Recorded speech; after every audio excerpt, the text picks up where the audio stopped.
বেনজিরের পরিবারের নামে এখন পর্যন্ত ঢাকায় ১২টি ফ্ল্যাটের খোঁজ পেয়েছে দুদক।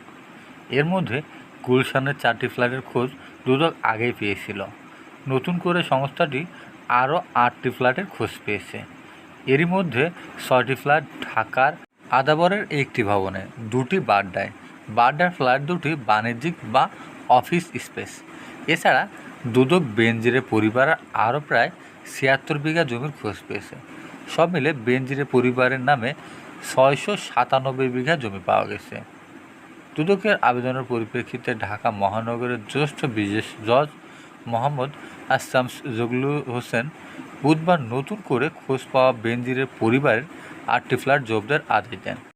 পাশাপাশি আদালত বেনজিরের পরিবারের প্রায় ৭৬ বিঘা জমি জব্দ এবং বেসরকারি সিটিজেনশিপ টেলিভিশন ও টাইগার ক্রাফটস অ্যাভারলেস লিমিটেড শেয়ার অবরুদ্ধ করার আদেশও দিয়েছেন।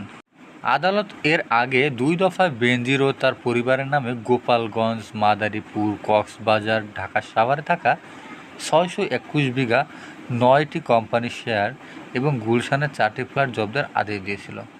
তখন ৩০ লক্ষ টাকা সঞ্চয়পত্র, ৩৩টি ব্যাংক হিসাব, ৩টি বিও হিসাব, শেয়ার ব্যবসার বেনিফিশিয়ারি ওয়ার্কস অ্যাকাউন্ট যেটাকে বলা হয়, অবরোধের আদেশ দেওয়া হয়েছিল সে সময়ে।